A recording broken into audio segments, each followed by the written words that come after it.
Hey, what's up everybody? This is Jen and welcome to my beginner theory course. I know you guys have been asking me for a long time to put together a nice little course outline. It's taken me a couple years, but here it is. So I'm going to walk you through a ton of theory concepts so that it takes away some of the intimidation, because I know theory can seem like this big, daunting task that you either love it or you hate it or you think you can do it or you're not meant to do it or whatever we tell ourselves about our ability to learn theory, but you can learn theory on the guitar.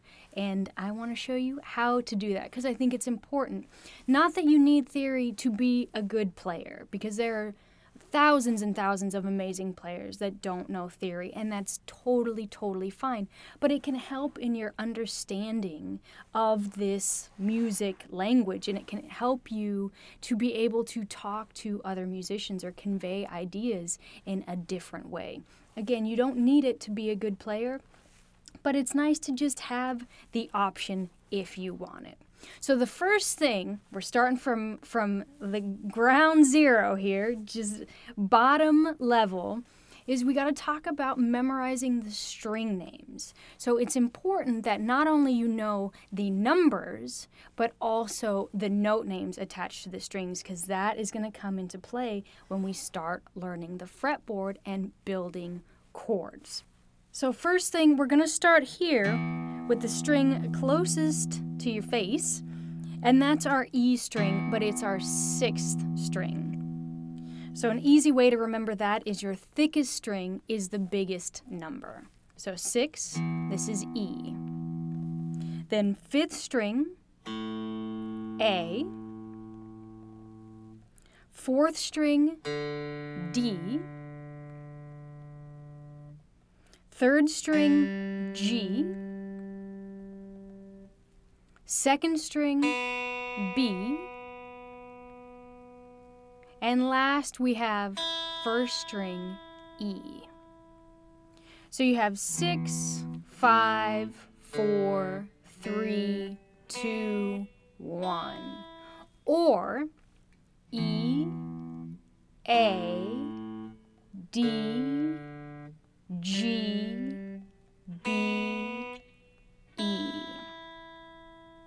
An easy way that you can remember that is elephants and dogs got big ears. So elephants and dogs got big ears. I'm telling you, that's how I learned it. And I remembered it because it was kind of silly and it wasn't as dry as just E, A, D, G, B, E. And especially when there's no reference to any other notes, it's not like it follows a pattern of C, D, E, F, G, right? It doesn't follow the alphabet. Sometimes it's hard for that to stick in our minds, so feel free to find funny little sayings or phrasings. You can find them all over the internet, but that help you remember, because again, this is going to be really important, so take the time to memorize this. So elephants and dogs got big ears. All right, now the next thing I want to talk about is tuning. So it's really important that you take the time to be in tune. And I know this seems kind of, or it can seem kind of silly, but if we're starting from the basic level, you want to make sure you're in tune, because when we're playing these intervals, if you're out, the interval sound isn't going to make sense. So we want to make sure that when we're playing a 3rd or a 4th or a 5th interval, as we start learning the theory behind the intervals and the notes and the chords, that you are in tune. So now let's take a look at this tuner. And you notice we're on the 6th string, and it says E.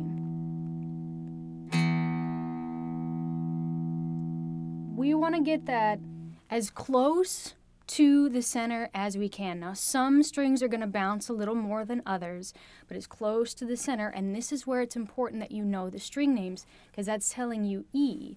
So if by chance your headstock gets hit and you're playing something like this, and you see that that says A or something else, you need to know, no, this string needs to be E because elephants and dogs got big ears. This has to say E. Let's get this back up.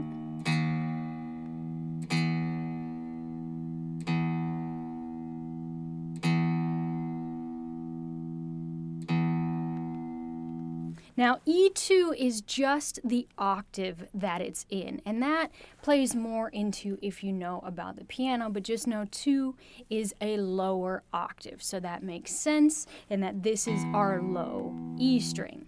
Now, let's move to A. You see it says A2, and D. D3, we've moved up an octave. Get it right in as much as you can.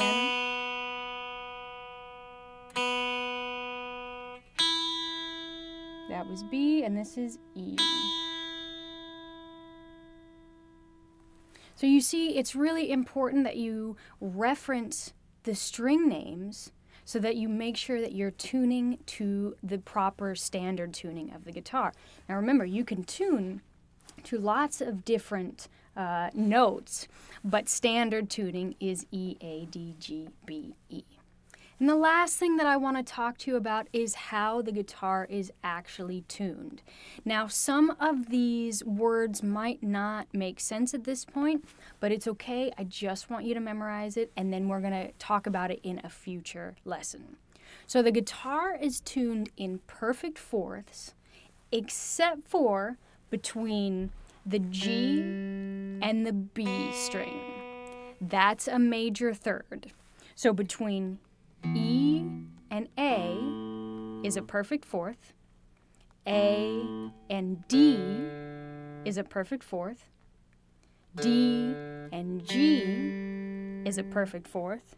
Now G and B, that's a major third. But then we have B to E, and that is back to a perfect fourth. So this is going to come into play when we learn shapes, because the majority is tuned to a perfect fourth, right? So that means we can keep our shapes the same. So if you know where a major third is, the shape stays exactly the same. That's why we love the guitar, but it changes when we get down to the G and B string. So again, I know I'm throwing some stuff out there that might just be like, I don't understand. But all I need you to do for the start of this lesson is make sure your guitar is in tune and really, really be disciplined. Be as precise as you possibly can. Because I know that there are times when it's like, oh, yeah, it's good enough. Like, I don't know anybody that I'm like, that thinks that like tuning is fun. Like that's excited for it, right? We just want to play. We just want to get into it and play. But it's going to be really important as we start learning intervals and building chords that you are right on. Because remember, every time we're hearing a chord or an interval, we're working on our ear training without even knowing it. So it's very, very, very important that you are as right on as possible. So that's part of your homework, is make sure you take the time, even if it takes 5, 10, 15 minutes, to be in tune. So that's homework 1, okay? The second part is memorize your string names, and that is string numbers and string names. You can use elephants and dogs got big ears. I almost forgot it. Or I encourage you to write your own, or go online and see if there's another one that you like that's funny or that sticks with you. So that's the second thing I want you to work on. And then the third thing is memorizing what strings are perfect fourths and what strings are a major third, where there's the interval in between. So I know that we haven't talked about intervals yet, so that can seem a little bit like, what are you even talking about? But I guarantee you this is going to come into play a lot when we're talking about intervals and shapes. So just kind of go through it. It's like memorizing, like I was gonna say VCR instructions. I am old. They're not VCR instructions anymore. So it's not the same thing. I would say like Bluetooth instructions, but that's even easy. But just know that some of this is not going to make sense right now, but we just got the building blocks. Just go for the building blocks. So 3 pieces of homework that I want you to do before lesson 2, and I hope you enjoyed it. Let me know if you have any questions, but we're going to keep building on this beginner theory.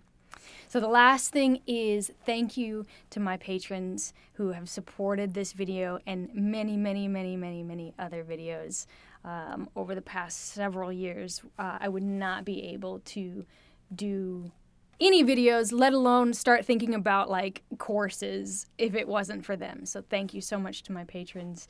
And if you're interested in finding out how to support these videos, please go to patreon.com/JenTrani and you can see how to support and you can see what rewards you'll get for supporting. So that's it. Do your homework. Let me know if you have any questions and I'll talk to you soon.